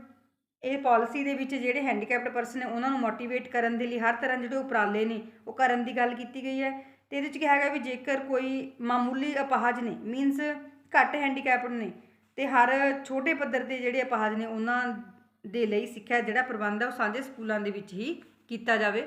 Next ਹੈ ਅਡਲਟ ਐਜੂਕੇਸ਼ਨ, ਬਾਲਗ ਸਿੱਖਿਆ। ਇਸ ਪਾਲਿਸੀ ਦੇ ਵਿੱਚ ਇਹ ਕਿਹਾ ਗਿਆ ਵੀ ਜਿਹੜੇ ਅਡਲਟਸ ਨੇ ਉਹਨਾਂ ਦੀ ਐਜੂਕੇਸ਼ਨ ਨੂੰ ਮਹੱਤਵ ਦਿੱਤਾ ਜਾਣਾ ਚਾਹੀਦਾ ਹੈ, ਕਿਉਂਕਿ ਇਹਦੇ ਨਾਲ ਅਸੀਂ ਜਿਹੜਾ 100% ਲਿਟਰੇਸੀ ਰੇਟ ਦਾ ਸਾਡਾ ਏਮ ਹੈ ਉਹਨੂੰ ਅਸੀਂ ਪੂਰਾ ਕਰ ਸਕਾਂਗੇ। ਅਤੇ ਇਸ ਮੁਹਿੰਮ ਨੂੰ ਨੈਸ਼ਨਲ ਲੈਵਲ 'ਤੇ ਸ਼ੁਰੂ ਕਰਨ ਦੀ ਜ਼ਰੂਰਤ ਹੈ, ਅਤੇ ਜਿਹੜੀ ਅਡਲਟ ਐਜੂਕੇਸ਼ਨ ਹੈ ਉਹਦੇ ਵਿੱਚ ਜਿਹੜੀ ਕੰਟੀਨਿਊਟੀ ਹੈ ਉਹ ਹੋਣੀ ਜ਼ਰੂਰੀ ਹੈ। ਨੈਕਸਟ ਪੁਆਇੰਟ ਹੈ 5th ਵੱਖ-ਵੱਖ ਪੱਧਰਾਂ 'ਤੇ ਸਿੱਖਿਆ ਦਾ ਮੁੜ ਸੰਗਠਨ, reorganisation of education at different level. ਸਭ ਤੋਂ ਪਹਿਲਾਂ ਹੈ ਐਲੀਮੈਂਟਰੀ ਸਿੱਖਿਆ, ਮੁੱਢਲੀ ਸਿੱਖਿਆ। ਮੁੱਢਲੀ ਸਿੱਖਿਆ ਸਭ ਤੋਂ ਅਹਿਮ ਸਟੇਜ ਹੈ, ਕਿਉਂਕਿ ਇਹਦੇ 'ਤੇ ਹੀ ਜਿਹੜਾ ਬੱਚਾ ਉਹਦਾ ਪ੍ਰੋਪਰ ਬੇਸ ਬਣਦਾ ਹੈ। ਇਹੀ ਜਿਹੜੀ ਜ਼ਿੰਦਗੀ ਹੈ, ਇਹੀ ਅਸਲ ਬੱਚੇ ਦੀ ਜ਼ਿੰਦਗੀ ਨੂੰ ਨਿਰਧਾਰਿਤ ਕਰਦੀ ਹੈ, ਨਿਸ਼ਚਿਤ ਕਰਦੀ ਹੈ ਕਿ ਬੱਚਾ ਅੱਗੋਂ ਜਾ ਕੇ ਕਿਸ ਫੀਲਡ ਦੇ ਵੱਲ ਕਿਵੇਂ ਜਾਏਗਾ, ਕਿਉਂਕਿ ਜਿਸ ਤਰੀਕੇ ਦਾ ਉਹਦਾ ਇੰਟਰਸਟ ਡਿਵੈਲਪ ਹੋਏਗਾ ਉਹਦੇ ਅਕੋਰਡਿੰਗ ਜਿਹੜਾ ਬੱਚਾ ਉਹ ਐਜੂਕੇਸ਼ਨ ਲਏਗਾ। ਅਤੇ ਇਸ ਗੱਲ ਦੇ ਉੱਪਰ ਜ਼ੋਰ ਦਿੱਤਾ ਗਿਆ ਕਿ 1990 ਤੱਕ 1990 ਤੱਕ ਜਿਹੜੇ 11 ਸਾਲ ਦੇ ਬੱਚਿਆਂ ਨੂੰ 5 ਸਾਲ ਦੀ ਜਿਹੜੀ ਲਾਜ਼ਮੀ ਸਿੱਖਿਆ ਉਹ ਦਿੱਤੀ ਜਾਣੀ ਚਾਹੀਦੀ ਹੈ, ਅਤੇ 1995 ਤੱਕ ਜਿਹੜੇ 14 ਸਾਲ ਤੱਕ ਦੀ ਉਮਰ ਦੇ ਬੱਚੇ ਨੇ ਉਹਨਾਂ ਨੂੰ ਜਿਹੜੀ ਰਸਮੀ ਅਤੇ ਗੈਰ ਰਸਮੀ ਢੰਗ ਨਾਲ ਜਿਹੜੀ ਸਿੱਖਿਆ ਉਹ ਹਾਸਲ ਕਰ ਲੈਣ, ਇਹ ਟੀਚਾ ਇਹਦੇ ਵਿੱਚ ਮਿਥਿਆ ਗਿਆ। ਅਤੇ ਇਹਦੇ ਵਿੱਚ ਜਿਹੜੀਆਂ ਸਕੂਲ ਫੈਸਿਲਿਟੀਜ਼ ਨੇ ਉਹਦੇ ਵੱਲ ਧਿਆਨ ਦਿੱਤਾ ਗਿਆ, ਜਿਵੇਂ ਕਿ ਆਪਰੇਸ਼ਨ ਬਲੈਕਬੋਰਡ। ਆਪਰੇਸ਼ਨ ਬਲੈਕਬੋਰਡ ਦਾ ਮਤਲਬ ਹੈ ਇਹਦੇ ਵਿੱਚ ਘੱਟੋ ਘੱਟ ਸਕੂਲ ਦੇ 2 ਵੱਡੇ ਕਮਰੇ ਜਿਹੜੇ ਹਰੇਕ ਮੌਸਮ ਦੇ ਵਿੱਚ ਵਰਤੇ ਜਾ ਸਕਦੇ ਹੋਣ, ਬਲੈਕਬੋਰਡ ਹੋਣਾ ਜ਼ਰੂਰੀ ਹੈ, ਚਾਰਟ, ਨਕਸ਼ੇ, ਵਿਦਿਆਰਥੀਆਂ ਦੇ ਖਿਡੌਣੇ, ਅਤੇ ਜਿਹੜਾ ਹੋਰ ਲਰਨਿੰਗ ਮਟੀਰੀਅਲ ਉਹ ਵੀ ਹੋਣਾ ਚਾਹੀਦਾ ਹੈ। ਅਤੇ ਨਾਲ ਨਾਲ ਹਰੇਕ ਸਕੂਲ ਦੇ ਵਿੱਚ ਘੱਟੋ ਘੱਟ 2 ਅਧਿਆਪਕ ਹੋਣੇ ਚਾਹੀਦੇ ਨੇ ਜਿਹਦੇ ਵਿੱਚ ਇੱਕ ਇਸਤਰੀ ਹੋਵੇ, ਅਤੇ ਉਹ ਜ਼ਰੂਰ ਉੱਥੇ ਮਤਲਬ ਵਰਕਿੰਗ ਹੋਣ। ਫਿਰ ਨੋਨ ਫਾਰਮਲ ਐਜੂਕੇਸ਼ਨ ਵੀ ਦੇਣੀ ਹੈ, ਕਿਹਨਾਂ ਦੇ ਲਈ ਜਿਹੜੇ ਬੱਚੇ ਸਕੂਲ ਛੱਡ ਕੇ ਚਲੇ ਜਾਂਦੇ ਨੇ ਅਤੇ ਕਿਸੇ ਕੰਮ ਦੇ ਵਿੱਚ ਪੈ ਜਾਂਦੇ ਨੇ। ਅਤੇ ਐਜੂਕੇਸ਼ਨ ਕੁਆਲਿਟੀ ਦੀ ਹੋਣੀ ਚਾਹੀਦੀ ਹੈ। ਜਿਹੜਾ ਪਾਠਕ੍ਰਮ ਦਾ ਢਾਂਚਾ ਹੈ ਉਹ ਬੱਚਿਆਂ ਦੀਆਂ ਹਾਲਤਾਂ ਅਤੇ ਉਹਨਾਂ ਦੀ ਜ਼ਰੂਰਤਾਂ ਦੇ ਅਨੁਸਾਰ ਹੋਣਾ ਚਾਹੀਦਾ ਹੈ। ਬੱਚਿਆਂ ਨੂੰ ਵੱਖ ਵੱਖ ਤਰ੍ਹਾਂ ਜਿਹੜੀਆਂ ਗਤੀਵਿਧੀਆਂ ਨੇ ਉਹ ਕਰਾਉਣੀਆਂ ਨੇ ਤਾਂ ਜੋ ਜਿਹੜੀ ਐਲੀਮੈਂਟਰੀ ਐਜੂਕੇਸ਼ਨ ਆ ਉਹਨੂੰ ਸਹੀ ਤਰੀਕੇ ਨਾਲ ਕੰਪਲੀਟ ਕੀਤਾ ਜਾ ਸਕੇ। ਫਾਈਨੈਂਸ਼ੀਅਲ ਜਿਹੜੀ ਏਡ ਹੈ ਉਹ ਵੀ ਦਿੱਤੀ ਜਾਣੀ ਚਾਹੀਦੀ ਹੈ। ਨੈਕਸਟ ਹੈ ਸੈਕੰਡਰੀ ਸਿੱਖਿਆ, ਸੈਕੰਡਰੀ ਐਜੂਕੇਸ਼ਨ। ਇਹਦੇ ਵਿੱਚ ਸੈਕੰਡਰੀ ਸਿੱਖਿਆ ਦਾ ਪੁਨਰਗਠਨ ਕਰਕੇ ਉਹਦੇ ਵਿੱਚ ਵਿਆਪਕ ਪੱਧਰ ਦੇ ਉੱਪਰ ਸੁਧਾਰ ਕਰਨ ਬਾਰੇ ਕਿਹਾ ਗਿਆ, ਜਿਹਦੇ ਨਾਲ ਜਿਹੜੇ ਬੱਚੇ ਨੇ ਉਹਨਾਂ ਦੀ ਆਲਰਾਊਂਡ ਡਿਵੈਲਪਮੈਂਟ ਵੀ ਹੋ ਸਕੇ ਅਤੇ ਉਹਨਾਂ ਦੀ ਜਿਹੜੀ ਨੌਲੇਜ ਹੈ ਉਹਦੇ ਵਿੱਚ ਵੀ ਵਾਧਾ ਹੋ ਸਕੇ। ਇਸ ਲੈਵਲ 'ਤੇ ਬੱਚਿਆਂ ਨੂੰ ਜਿਹੜੀ ਵੋਕੇਸ਼ਨਲ ਐਜੂਕੇਸ਼ਨ ਉਹ ਵੀ ਦਿੱਤੀ ਜਾਣੀ ਚਾਹੀਦੀ ਹੈ। ਇਹਦੇ ਲਈ ਜਿਹੜੇ ਨਵੋਦਿਆ ਸਕੂਲ ਨੇ ਸੈਕੰਡਰੀ ਐਜੂਕੇਸ਼ਨ ਦੇ ਪ੍ਰਸਾਰ ਦੇ ਲਈ ਸਾਰੇ ਦੇਸ਼ਾਂ ਦੇ ਵਿੱਚ ਇਕਸਾਰਤਾ ਦੇ ਆਧਾਰ 'ਤੇ ਉਹ ਵੀ ਸਥਾਪਨਾ ਕੀਤੇ ਜਾਣ ਦੀ ਗੱਲ ਕੀਤੀ ਗਈ। ਇਹਦਾ ਉਦੇਸ਼ ਸਿਰਫ ਐਜੂਕੇਸ਼ਨ ਨੂੰ ਮਤਲਬ ਪ੍ਰਸਾਰ ਕਰਨਾ ਹੀ ਨਹੀਂ, ਸਗੋਂ ਜਿਹੜੀਆਂ ਨਵੀਆਂ ਕਾਢਾਂ ਤੇ ਜਿਹੜੀ ਐਕਸਪੈਰੀਮੈਂਟਲ ਐਜੂਕੇਸ਼ਨ ਹੈ ਉਹਦੇ ਬਾਰੇ ਵੀ ਵਿਆਪਕ ਵਿਵਸਥਾ ਕੀਤੇ ਜਾਣ ਬਾਰੇ ਗੱਲ ਕੀਤੀ ਗਈ। ਜਿਹੜੇ ਨਵੋਦਿਆ ਸਕੂਲ ਨੇ ਉਹ ਪੇਂਡੂ ਖੇਤਰਾਂ ਦੇ ਹੋਣਹਾਰ ਬੱਚਿਆਂ ਨੂੰ ਇਹਨਾਂ ਸਕੂਲਾਂ ਵਿੱਚ ਦਾਖਲਾ ਦੇਣ ਬਾਰੇ ਵਿਵਸਥਾ ਕੀਤੀ ਗਈ ਤੇ ਇਹਨਾਂ ਵੱਖ-ਵੱਖ ਖੇਤਰਾਂ ਦੇ ਬੱਚਿਆਂ ਨੂੰ ਸਕੂਲਾਂ ਦੇ ਵਿੱਚ ਇਕੱਠੇ ਰਹਿਣ ਤੇ ਸਿੱਖਿਆ ਪ੍ਰਦਾਨ ਕਰਨ ਦਾ ਮੌਕਾ ਮਿਲੇ ਤੇ ਇਹਨਾਂ ਉਹਨਾਂ ਦੀ ਜਿਹੜੀਆਂ ਇੰਡੀਵਿਜੂਅਲ ਕੈਪੇਬਿਲਿਟੀਜ਼ ਹੁੰਦੀਆਂ ਨੇ ਬੱਚਿਆਂ ਦੀਆਂ ਉਹਨਾਂ ਦਾ ਯੋਗਤਾਵਾਂ ਦਾ ਵਿਕਾਸ ਹੋਏਗਾ ਤੇ ਬੱਚਿਆਂ ਨੂੰ ਜਿਹੜੀ ਐਜੂਕੇਸ਼ਨ ਹੈ ਉਹ ਫ੍ਰੀ ਤੇ ਉਹਨਾਂ ਜਿਹੜਾ ਰਹਿਣ ਸਹਿਣ ਦਾ ਖਰਚਾ ਉਹ ਵੀ ਬਿਲਕੁਲ ਉੱਥੇ ਨਹੀਂ ਹੋਏਗਾ। ਨੈਕਸਟ ਵਿੱਚ ਸੀ ਪੁਆਇੰਟ ਹੈ ਕਿੱਤਾਕਰਨ ਵੋਕੇਸ਼ਨਲਾਈਜੇਸ਼ਨ। ਸਭ ਤੋਂ ਪਹਿਲਾਂ ਵੀ ਜਿਹੜੀ ਐਜੂਕੇਸ਼ਨ ਹੈ ਉਹਦਾ ਟੋਟਲੀ ਵੋਕੇਸ਼ਨਲਾਈਜੇਸ਼ਨ ਕਰਨਾ ਹੈ। ਉਹਦੇ ਨਾਲ ਕੀ ਹੋਏਗਾ ਵੀ ਜਿਹੜਾ ਨਿੱਜੀ ਰੁਜ਼ਗਾਰ ਹੈ ਉਹਦੇ ਵਿੱਚ ਵਾਧਾ ਹੋਏਗਾ। ਜਿਹੜੀ ਅਸੀਂ ਹਿਊਮਨ ਪਾਵਰ ਮੈਨ ਪਾਵਰ ਦੀ ਮੰਗ ਕਰਦੇ ਹਾਂ ਉਹ ਵੀ ਸਾਡੇ ਕੋਲ ਸਹੀ ਤਰੀਕੇ ਨਾਲ ਉਹਦੀ ਸਪਲਾਈ ਹੋਏਗੀ ਤੇ ਜਿਹੜੇ ਉੱਚ ਸਿੱਖਿਆ ਵਿੱਚ ਜਾਣ ਵਾਲੇ ਬੱਚੇ ਨੇ ਉਹਨਾਂ ਦਾ ਇਰਾਦਾ ਰੱਖਣ ਵਾਲੇ ਬੱਚਿਆਂ ਨੂੰ ਇੱਕ ਵਿਕਲਪ ਜਿਹੜਾ ਉਹ ਮਿਲ ਜਾਏਗਾ ਕਿਉਂਕਿ ਜਦੋਂ ਬੱਚੇ ਕਿਸੇ ਨਾ ਕਿਸੇ ਕੰਮ ਤੋਂ ਪਹਿਲਾਂ ਹੀ ਪੈ ਜਾਣਗੇ ਤਾਂ ਉਹਦੇ ਅਕੋਰਡਿੰਗ ਹੀ ਆਪਣੀ ਜਿਹੜੀ ਹਾਇਰ ਐਜੂਕੇਸ਼ਨ ਆ ਉਹ ਲੈ ਸਕਣਗੇ ਤੇ ਇਹਦੇ 'ਚ ਫਲੈਕਸੀਬਿਲਿਟੀ ਵੀ ਹੋਣੀ ਜ਼ਰੂਰੀ ਹੈ ਕਿਉਂਕਿ ਜੇ ਫਲੈਕਸੀਬਿਲਿਟੀ ਹੋਏਗੀ ਤਾਂ ਇਹ ਵਿਅਕਤੀ ਨੂੰ ਕਿਸੇ ਖਾਸ ਖੇਤਰ ਦੇ ਵਿੱਚ ਕੰਮ ਕਰਨ ਦੇ ਯੋਗ ਬਣਾ ਸਕਦੀ ਹੈ। ਹੈਲਥ ਰਿਲੇਟਡ ਜਿਹੜੇ ਵੋਕੇਸ਼ਨਲ ਕੋਰਸਿਸ ਨੇ ਉਹ ਵੀ ਕਰਵਾਏ ਜਾ ਸਕਦੇ ਨੇ ਤੇ ਜਿਹੜੇ ਇਸ ਤੋਂ ਬਿਨਾਂ ਹੋਰ ਕਿੱਤਾਮੁਖੀ ਕੋਰਸਿਸ ਨੇ ਜਿਵੇਂ ਕਿ ਐਗਰੀਕਲਚਰ ਦੇ ਨਾਲ ਸੰਬੰਧਿਤ ਸੋਸ਼ਲ ਸਰਵਿਸ ਹੋ ਗਈ, ਮਾਰਕੀਟਿੰਗ ਤੇ ਇਹਨਾਂ ਨੂੰ ਵੀ ਸਿੱਖਿਆ ਦਾ ਇੱਕ ਪਾਰਟ ਬਣਾਉਣਾ ਚਾਹੀਦਾ ਹੈ। ਸਰਕਾਰ ਨੇ ਇਹਨਾਂ ਕੰਮਾਂ ਦੇ ਵਿੱਚ ਜਿਹੜੀ ਐਜੂਕੇਸ਼ਨ ਉਹਨੂੰ ਵੋਕੇਸ਼ਨਲਾਈਜੇਸ਼ਨ ਕਰਨ ਦੇ ਵਿੱਚ ਆਪਣਾ ਇੰਪੋਰਟੈਂਟ ਰੋਲ ਵੀ ਪਲੇ ਕਰਨਾ ਹੈ। ਵੱਖ-ਵੱਖ ਤਰ੍ਹਾਂ ਦੇ ਕਿੱਤਿਆਂ ਦਾ ਵਿਕਾਸ ਕਰਨਾ ਹੈ। ਸੈਕੰਡਰੀ ਲੈਵਲ 'ਤੇ ਅਲੱਗ ਤੇ ਜਿਹੜੇ ਬੱਚੇ ਗ੍ਰੈਜੂਏਟ ਨੇ ਤਾਂ ਉਹਨਾਂ ਦੇ ਲੈਵਲ 'ਤੇ ਅਲੱਗ ਤਰ੍ਹਾਂ ਦੇ ਜਿਹੜੇ ਕੋਰਸਿਸ ਨੇ ਉਹ ਹੋਣੇ ਚਾਹੀਦੇ ਨੇ ਤੇ ਜਿਹੜੇ ਨਵ ਸਿੱਖਿਅਤ ਬੱਚੇ ਨੇ ਮੀਨਸ ਜਿਹਨੇ ਪ੍ਰਾਇਮਰੀ ਸਿੱਖਿਆ ਕੰਪਲੀਟ ਕਰਨ ਤੋਂ ਬਾਅਦ ਜਾਂ ਛੱਡ ਕੇ ਚਲੇ ਗਏ ਨੇ ਕਿਤੇ ਕੰਮਕਾਰ ਉਹ ਬੱਚੇ ਕਰ ਰਹੇ ਨੇ ਜਾਂ ਬੇਰੁਜ਼ਗਾਰ ਨੇ ਤਾਂ ਇਸ ਤਰ੍ਹਾਂ ਦੇ ਬੱਚਿਆਂ ਦੇ ਲਈ ਜਿਹੜੇ ਵੋਕੇਸ਼ਨਲ ਪ੍ਰੋਗਰਾਮ ਨੇ ਉਹ ਵੀ ਸ਼ੁਰੂ ਕੀਤੇ ਜਾਣੇ ਚਾਹੀਦੇ ਨੇ। ਨੈਕਸਟ ਹੈ ਉਚੇਰੀ ਸਿੱਖਿਆ ਹਾਇਰ ਐਜੂਕੇਸ਼ਨ। ਇਹਦੇ ਵਿੱਚ ਕਿਹਾ ਵੀ ਜਿਹੜੀ ਹਾਇਰ ਐਜੂਕੇਸ਼ਨ ਆ ਉਹ ਆਪਣੇ ਦੇਸ਼ ਨੂੰ ਵਿਕਸਿਤ ਕਰਨ ਦੇ ਵਿੱਚ ਜਿਹੜਾ ਵਡਮੁੱਲਾ ਯੋਗਦਾਨ ਉਹ ਪਾਉਂਦੀ ਹੈ। ਦੂਸਰਾ ਹੈ ਐਕਸਪਲੋਜ਼ਨ ਆਫ ਨੌਲੇਜ। ਇਹਦੇ ਵਿੱਚ ਗਿਆਨ ਦਾ ਵਿਸਫੋਟ ਵੀ ਜਿਉਂ-ਜਿਉਂ ਬੱਚੇ ਹਾਇਰ ਐਜੂਕੇਸ਼ਨ ਵੱਲ ਨੂੰ ਵੱਧਦੇ ਨੇ ਤਾਂ ਜਿਹੜੀ ਨੌਲੇਜ ਆ ਉਹ ਜ਼ਿਆਦਾ ਐਕਸਪਲੋਜ਼ਨ ਹੋ ਜਾਂਦੀ ਹੈ, ਵਿਸਫੋਟ ਵਾਲੀ ਹੋ ਜਾਂਦੀ ਹੈ। ਇਸ ਲਈ ਜ਼ਰੂਰੀ ਹੈ ਕਿ ਬੱਚਿਆਂ ਨੂੰ ਇਸ ਤਰੀਕੇ ਦਾ ਬਣਾਇਆ ਜਾਵੇ ਕਿ ਉਹ ਸਾਰਾ ਗਿਆਨ ਆਪਣੇ ਆਪ ਵਿੱਚ ਸਮਾ ਲਵੇ ਤੇ ਬਾਅਦ ਦੇ ਵਿੱਚ ਉਹ ਜਿਹੜਾ ਗਿਆਨ ਹੈ ਹੌਲੀ-ਹੌਲੀ ਵੰਡਿਆ ਜਾਵੇ। ਨੈਕਸਟ ਹੈ ਇਹਦੇ ਨਾਲ ਹੀ ਕਿ ਜਿਹੜੀਆਂ ਵਿਦਿਅਕ ਸੰਸਥਾਵਾਂ ਨੇ ਜਿਹੜੀਆਂ ਹਾਇਰ ਐਜੂਕੇਸ਼ਨ ਪ੍ਰੋਵਾਈਡ ਕਰ ਰਹੀਆਂ ਨੇ ਉਹਨਾਂ ਦੇ ਵਿੱਚ ਸੁਧਾਰ ਹੋਣਾ ਜ਼ਰੂਰੀ ਹੈ ਤੇ ਜਿਹੜੇ ਕਾਲਜ ਨੇ ਉਹ ਖੁਦ ਮੁਖਤਿਆਰ ਹੋਣ ਤਾਂ ਜੋ ਆਪਣੇ ਜਿਹੜੇ ਫੈਸਲੇ ਨੇ ਉਹ ਆਪ ਲੈ ਸਕਣ ਤੇ ਜਿਹੜੇ ਕੋਰਸ ਤੇ ਪ੍ਰੋਗਰਾਮ ਕਰਵਾਏ ਜਾ ਰਹੇ ਨੇ ਉਹਨਾਂ ਨੂੰ ਰੀਡਿਜ਼ਾਈਨ ਕਰਨਾ ਹੈ ਸਾਰੇ ਹੀ ਪ੍ਰੋਗਰਾਮਾਂ ਨੂੰ। ਕਰਿਕੂਲਮ ਦੇ ਵਿੱਚ ਜਿਹੜੀ ਰੀਆਰਗਨਾਈਜੇਸ਼ਨ ਆ ਉਹ ਵੀ ਕਰਨੀ ਹੈ। ਫਿਰ ਪਲੈਨਿੰਗ ਐਂਡ ਕੋਆਰਡੀਨੇਸ਼ਨ। ਉਚੇਰੀ ਸਿੱਖਿਆ ਪ੍ਰੀਸ਼ਦਾਂ ਨੇ ਜਿਹੜੀਆਂ ਕੌਂਸਲ ਆਫ ਹਾਇਰ ਐਜੂਕੇਸ਼ਨ ਉਹਦੇ ਦੁਆਰਾ ਸਟੇਟ ਲੈਵਲ 'ਤੇ ਹਾਇਰ ਐਜੂਕੇਸ਼ਨ ਦੀ ਜਿਹੜੀ ਪਲੈਨਿੰਗ ਹੈ ਤੇ ਕੋਆਰਡੀਨੇਸ਼ਨ ਹੈ ਉਹ ਸਥਾਪਿਤ ਕੀਤੀ ਜਾਵੇ ਤੇ UGC ਦੇ ਵਿਚਕਾਰ ਤੇ ਇਹਨਾਂ ਪ੍ਰੀਸ਼ਦਾਂ ਦੇ ਵਿਚਾਲੇ ਜਿਹੜੇ ਸੰਬੰਧ ਨੇ ਉਹ ਵਧੀਆ ਹੋਣੇ ਚਾਹੀਦੇ ਨੇ। ਖੋਜ ਦੇ ਉੱਪਰ ਜ਼ੋਰ ਦਿੱਤਾ ਜਾਣਾ ਚਾਹੀਦਾ ਹੈ ਤੇ ਨਾਲ ਜਿਹੜੀਆਂ ਓਪਨ ਯੂਨੀਵਰਸਿਟੀਜ਼ ਨੇ ਤੇ ਡਿਸਟੈਂਸ ਐਜੂਕੇਸ਼ਨ ਉਹ ਵੀ ਪ੍ਰੋਵਾਈਡ ਕੀਤੀ ਜਾਣੀ ਚਾਹੀਦੀ ਹੈ ਤਾਂ ਜੋ ਜਿਹੜੇ ਬੱਚੇ ਨੇ ਹਾਇਰ ਐਜੂਕੇਸ਼ਨ ਕੰਪਲੀਟ ਕਰ ਸਕਣ ਜੇਕਰ ਉਹਨਾਂ ਨੂੰ ਇੰਟਰਸਟ ਹੈ ਪੜ੍ਹਨ ਦੇ ਵਿੱਚ ਪਰ ਉਹ ਕਿਸੇ ਨਾ ਕਿਸੇ ਕੰਮ 'ਤੇ ਲੱਗ ਚੁੱਕੇ ਨੇ। ਫਿਰ ਜਿਹੜੀਆਂ ਨੌਕਰੀਆਂ ਨੇ ਉਹਨਾਂ ਨੂੰ ਡਿਗਰੀਆਂ ਨਾਲੋਂ ਵੀ ਵੱਖ ਕਰਨਾ ਹੈ। ਨਾਲ ਜਿਹੜੀਆਂ ਰੂਰਲ ਯੂਨੀਵਰਸਿਟੀਜ਼ ਨੇ ਪੇਂਡੂ ਯੂਨੀਵਰਸਿਟੀਆਂ ਨੇ ਉਹਨਾਂ ਨੂੰ ਵੀ ਖੋਲ੍ਹਣਾ ਹੈ ਤਾਂ ਜੋ ਜਿਹੜੇ ਹੋਰ ਵਿਦਿਆਰਥੀ ਨੇ ਕਿਸੇ ਵੀ ਤਰ੍ਹਾਂ ਦੀ ਐਜੂਕੇਸ਼ਨ ਲੈਣਾ ਚਾਹੁੰਦੇ ਨੇ ਤਾਂ ਉਹਨਾਂ ਨੂੰ ਬਹੁਤ ਦੂਰ ਦੁਰਾਡੇ ਪੜ੍ਹਨ ਦੇ ਵਿੱਚ ਨਾ ਜਾਣਾ ਪਵੇ ਤੇ ਪੇਂਡੂ ਖੇਤਰਾਂ ਦੀਆਂ ਆ ਰਹੀਆਂ ਜਿਹੜੀਆਂ ਸਮੱਸਿਆਵਾਂ ਨੇ ਉਹਨਾਂ ਨੂੰ ਜੜ ਤੋਂ ਖਤਮ ਕਰਕੇ ਜਿਹੜੀ ਹਾਇਰ ਐਜੂਕੇਸ਼ਨ ਹੈ ਉਹ ਪ੍ਰੋਵਾਈਡ ਕੀਤੀ ਜਾ ਸਕੇ। ਨੈਕਸਟ 6 ਮੇਜਰ ਪੁਆਇੰਟ ਹੈ ਤਕਨੀਕੀ ਅਤੇ ਪ੍ਰਬੰਧਕੀ ਸਿੱਖਿਆ। Technical and management education. ਸਭ ਤੋਂ ਪਹਿਲਾਂ ਇਹਦੇ ਵਿੱਚ reorganisation of technical and management education means ਜਿਹੜੀ ਤਕਨੀਕੀ ਅਤੇ ਪ੍ਰਬੰਧਕੀ ਸਿੱਖਿਆ ਉਹਦਾ ਪੁਨਰ ਗਠਨ ਕਰਨਾ ਹੈ ਤਾਂ ਜੋ ਸਹੀ ਤਰੀਕੇ ਜਿਹੜੀ ਐਜੂਕੇਸ਼ਨ ਹੈ ਅਕੋਰਡਿੰਗ ਟੂ ਮਾਡਰਨ ਟਾਈਮ ਦਿੱਤੀ ਜਾ ਸਕੇ। ਫਿਰ ਦੂਸਰਾ ਹੈ ਟੈਕਨੋਲੋਜੀ ਦੇ ਵਿੱਚ ਸੁਧਾਰ ਕਰਨਾ ਹੈ ਇੰਪਰੂਵਿੰਗ ਟੈਕਨੋਲੋਜੀ ਤੇ ਇਹਦੇ ਨਾਲ ਜਿਹੜੀ ਟੈਕਨੋਲੋਜੀ ਜਦੋਂ ਉਹਦੇ ਵਿੱਚ ਸੁਧਾਰ ਆਏਗਾ ਤਾਂ ਪੇਂਡੂ ਖੇਤਰਾਂ ਦੇ ਵਿੱਚ ਵੀ ਜਿਹੜੀ ਟੈਕਨੋਲੋਜੀ ਆ ਉਹਦੇ ਵਿੱਚ ਵੀ ਜਿਹੜੀ ਸੁਧਾਰ ਦੀ ਜ਼ਰੂਰਤ ਪੈ ਰਹੀ ਹੈ ਕਿਉਂਕਿ ਉਹਨਾਂ ਲੋਕਾਂ ਨੂੰ ਟੈਕਨੋਲੋਜੀ ਬਾਰੇ ਨੌਲੇਜ ਨਹੀਂ ਹੈ। ਇਸ ਕਰਕੇ ਸਾਰੇ ਤਰ੍ਹਾਂ ਜਿਹੜੀ ਟੈਕਨੋਲੋਜੀ ਹੈ ਉਹਦੇ ਬਾਰੇ ਇੰਪਰੂਵਮੈਂਟ ਕਰਕੇ ਸਾਰੇ ਲੋਕਾਂ ਨੂੰ ਉਹਦੇ ਨਾਲ ਜੋੜਨਾ ਹੈ। ਕੰਪਿਊਟਰ ਸਾਖਰਤਾ ਕੰਪਿਊਟਰ ਲਿਟਰੇਸੀ। ਮੌਜੂਦਾ ਟਾਈਮ ਦੇ ਵਿੱਚ ਕੰਪਿਊਟਰ ਦੇਖੋ ਸਭ ਤੋਂ ਵੱਧ ਅਤੇ ਸਰਵਵਿਆਪਕ ਹਥਿਆਰ ਹੈ। ਇਸ ਕਰਕੇ ਜਿੰਨੇ ਵੀ ਪ੍ਰੋਫੈਸ਼ਨ ਦੇ ਵਿੱਚ ਲੋਕ ਕੰਮ ਕਰ ਰਹੇ ਨੇ ਉਹ ਇਸ ਨੂੰ ਯੂਜ਼ ਕਰਨ ਅਤੇ ਇਹਦਾ ਵੱਡੇ ਪੱਧਰ ਦੇ ਉੱਪਰ ਵਿਕਾਸ ਕੀਤਾ ਜਾਣਾ ਜ਼ਰੂਰੀ ਹੈ। ਨੈਕਸਟ ਹੈ ਦੂਰਵਰਤੀ ਸਿੱਖਿਆ ਪ੍ਰੋਗਰਾਮ। ਜਿਹੜੇ ਡਿਸਟੈਂਸ ਐਜੂਕੇਸ਼ਨ ਹੈ ਉਹਨਾਂ ਦੇ ਵਿੱਚ ਦਾਖਲੇ ਦੀ ਵਿਵਸਥਾ ਉਸ ਟਾਈਮ ਕਠੋਰ ਸੀ। ਇਸ ਕਰਕੇ ਇਹ ਕਿਹਾ ਗਿਆ ਵੀ ਬਹੁਤ ਸਾਰੇ ਜਿਹੜੇ ਬੱਚੇ ਸੀ ਜਦੋਂ ਵਾਂਝੇ ਰਹਿ ਜਾਂਦੇ ਸੀ ਤਾਂ ਉਹ ਐਜੂਕੇਸ਼ਨ ਤੋਂ ਦੂਰ ਹਟ ਜਾਂਦੇ ਸੀ। ਇਹਦੇ ਵਿੱਚ ਕਿਹਾ ਗਿਆ ਵੀ ਜਿਹੜੀ ਦੂਰਵਰਤੀ ਸਿੱਖਿਆ ਪ੍ਰੋਗਰਾਮ ਨੇ ਉਹਨਾਂ ਦੇ ਵਿੱਚ ਜਿਵੇਂ ਜਨ ਸੰਚਾਰ ਦੇ ਸਾਧਨ ਨੇ ਉਹਨਾਂ ਦੀ ਭੂਮਿਕਾ ਹੋਵੇ ਤੇ ਇਹਨਾਂ ਨੂੰ ਸ਼ੁਰੂ ਕੀਤਾ ਜਾਣ ਦੇ ਉੱਪਰ ਜ਼ੋਰ ਦਿੱਤਾ ਗਿਆ, ਕਿਉਂਕਿ ਜਦੋਂ ਰੈਗੂਲਰ ਐਡਮਿਸ਼ਨ ਹੁੰਦੀਆਂ ਤਾਂ ਸੀਟਾਂ ਲਿਮਿਟਡ ਹੁੰਦੀਆਂ ਨੇ, ਜਦੋਂ ਮੈਰਿਟ ਬਣਦੀ ਹੈ ਫਿਰ ਪ੍ਰੋਬਲਮ ਆਉਂਦੀ ਹੈ। ਇਸ ਕਰਕੇ ਜਿਹੜੀ ਡਿਸਟੈਂਸ ਐਜੂਕੇਸ਼ਨ ਪ੍ਰੋਗਰਾਮ ਹੈ ਉਹਨੂੰ ਜ਼ਿਆਦਾ ਫਲੈਕਸੀਬਲ ਬਣਾਉਣ ਤੇ ਜ਼ਿਆਦਾ ਇੰਪੋਰਟੈਂਟ ਬਣਾਉਣ ਦੇ ਉੱਪਰ ਜ਼ੋਰ ਦਿੱਤਾ ਗਿਆ।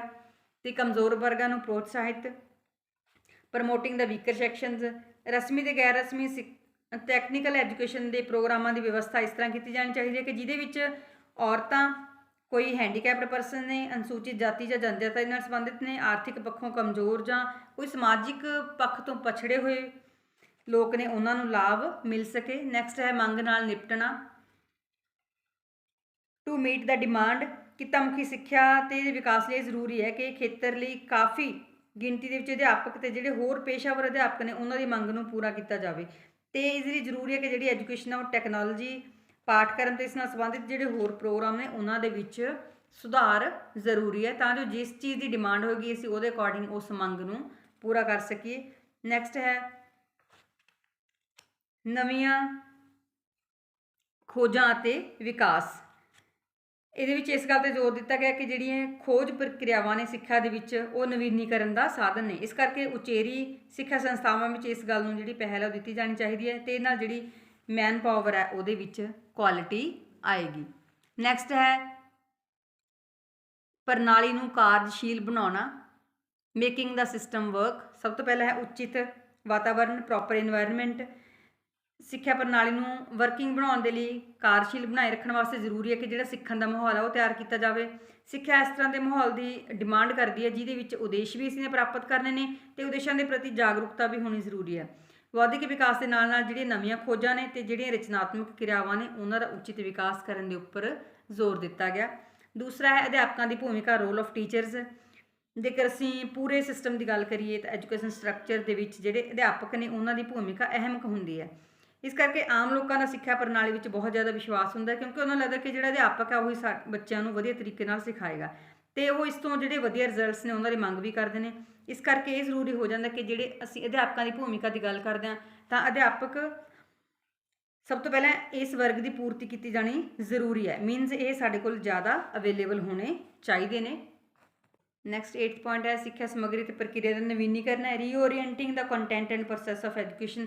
ਸਭ ਤੋਂ ਪਹਿਲਾਂ ਹੈ ਇਹਦੇ ਵਿੱਚ ਸੱਭਿਆਚਾਰਕ ਵਿਸ਼ਾ ਵਸਤੂ, ਕਲਚਰਲ ਕੰਟੈਂਟ।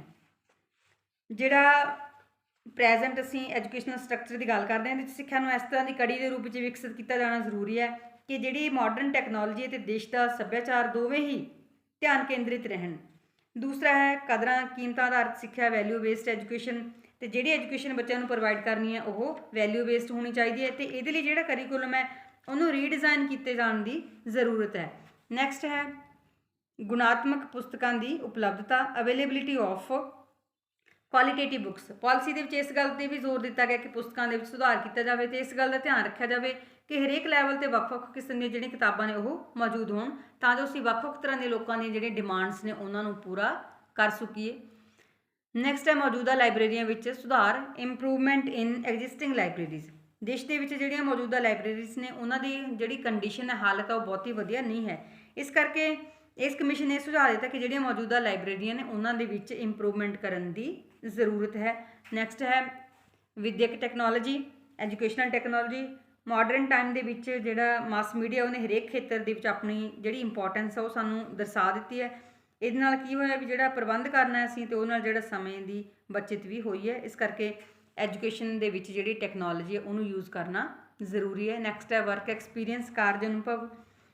ਕਾਰਜ ਅਨੁਭਵ ਨੂੰ ਵੀ ਸਿੱਖਿਆ ਦਾ ਅਨਿੱਖੜਵਾਂ ਅੰਗ ਮੰਨਿਆ ਜਾਣਾ ਚਾਹੀਦਾ ਹੈ ਕਿਉਂਕਿ ਇਹਦੇ ਨਾਲ ਜਿਹੜੇ ਬੱਚੇ ਨੇ ਉਹ ਹੱਥੀਂ ਕੰਮ ਕਰਨ ਦੇ ਲਈ ਉਤਸ਼ਾਹਿਤ ਹੋਣਗੇ ਤੇ ਅਧਿਆਪਨ ਸਿੱਖਣ ਪ੍ਰਕਿਰਿਆ ਨੂੰ ਪ੍ਰਭਾਵਸ਼ਾਲੀ ਬਣਾਉਣ ਦੇ ਵਿੱਚ ਇਹਦਾ ਜਿਹੜਾ ਬਹੁਤ ਹੀ ਮਹੱਤਵਪੂਰਨ ਰੋਲ ਹੈ। ਨੈਕਸਟ ਹੈ ਵਾਤਾਵਰਨ ਅਤੇ ਸਿੱਖਿਆ, environment and education. Modern time ਦੇ ਵਿੱਚ ਵਾਤਾਵਰਨ ਪ੍ਰਤੀ ਜਿਹੜੀ ਜਾਗਰੂਕਤਾ ਹੈ ਉਹ ਵੀ ਪੈਦਾ ਕਰਨ ਦੀ ਲੋੜ ਹੈ। ਸਕੂਲਾਂ ਅਤੇ ਕਾਲਜਾਂ ਦੇ ਵਿੱਚ ਜਿਹੜੀ ਵਾਤਾਵਰਨ ਸਿੱਖਿਆ ਉਹਦੇ ਉੱਪਰ ਜ਼ੋਰ ਦਿੱਤਾ ਜਾਵੇ ਤਾਂ ਜੋ ਜਿਹੜੇ ਬੱਚੇ ਪੜ੍ਹ ਰਹੇ ਨੇ ਉਹ ਵਾਤਾਵਰਨ ਅਤੇ ਉਸ ਨਾਲ ਸੰਬੰਧਿਤ ਜਿਹੜੀਆਂ ਸਮੱਸਿਆਵਾਂ ਨੇ ਜਾਣਕਾਰੀ ਹਾਸਲ ਕਰਨ ਤੋਂ ਬਾਅਦ ਉਹਨਾਂ ਨੂੰ ਸੋਲਵ ਵੀ ਕਰ ਸਕਣ ਤੇ ਆਪਣੇ ਵਾਤਾਵਰਨ ਨੂੰ ਪਿਆਰ ਕਰਕੇ ਉਹਨੂੰ ਬਚਾਉਣ ਦੇ ਲਈ ਜਿਹੜੀ ਮੁਹਿੰਮ ਹੈ ਉਹ ਸ਼ੁਰੂ ਕਰ ਸਕਣ। ਨੈਕਸਟ ਹੈ ਖੇਡਾਂ ਅਤੇ ਸਰੀਰਕ ਸਿੱਖਿਆ। ਸਪੋਰਟਸ ਐਂਡ ਫਿਜ਼ੀਕਲ ਐਜੂਕੇਸ਼ਨ, ਹਰੇਕ ਸਕੂਲ ਵਿੱਚ ਰਾਸ਼ਟਰੀ ਮੁਹਿੰਮ ਦੇ ਅਧੀਨ ਜਿਹੜੀਆਂ ਖੇਡਾਂ ਨੇ ਅਤੇ ਜਿਹੜੀ ਸਰੀਰਕ ਸਿੱਖਿਆ ਉਹਦੇ ਸੰਬੰਧ ਦੇ ਵਿੱਚ ਮੁੱਢਲਾ ਢਾਂਚਾ ਵੀ ਵਿਕਸਿਤ ਕੀਤਾ ਜਾਣਾ ਚਾਹੀਦਾ ਹੈ ਅਤੇ ਇਹਦੇ ਵਿੱਚ ਖੇਡ ਦੇ ਮੈਦਾਨ, ਸਮਾਨ, ਕੋਚ ਵਗੈਰਾ ਅਤੇ ਜਿਹੜੇ ਸਰੀਰਕ ਸਿੱਖਿਆ ਦੇ ਅਧਿਆਪਕ ਨੇ ਉਹ ਵੀ ਹੋਣੇ ਜ਼ਰੂਰੀ ਨੇ। ਨੈਕਸਟ ਹੈ ਮੁਲਾਂਕਣ ਪ੍ਰਕਿਰਿਆ ਅਤੇ ਪ੍ਰੀਖਿਆ ਸੁਧਾਰ। ਜੇਕਰ ਅਸੀਂ ਵਧੀਆ ਐਜੂਕੇਸ਼ਨ ਦੀ ਸਟ੍ਰੈਟਜੀ ਦੀ ਸਫਲਤਾ ਚਾਹੁੰਦੇ ਹਾਂ ਤਾਂ ਜਿਹੜੀਆਂ ਪ੍ਰੀਖਿਆਵਾਂ ਨੇ ਉਹਨਾਂ ਦੇ ਵਿੱਚ ਕੁਆਲੀਟੇਟਿਵ ਇੰਪਰੂਵਮੈਂਟ ਕਰਨ ਦੀ ਜ਼ਰੂਰਤ ਹੈ।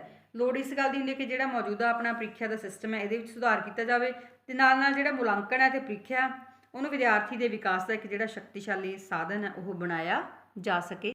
ਪੁਆਇੰਟ 9 ਹੈ ਅਧਿਆਪਕ ਅਤੇ ਅਧਿਆਪਕ ਸਿੱਖਿਆ, ਟੀਚਰ ਐਂਡ ਟੀਚਰ ਐਜੂਕੇਸ਼ਨ। ਸਭ ਤੋਂ ਪਹਿਲਾਂ ਕੀ ਹੈ, ਅਧਿਆਪਕ ਸਮਾਜ ਦਾ ਸ਼ੀਸ਼ਾ ਹੈ, teacher mirror of the society.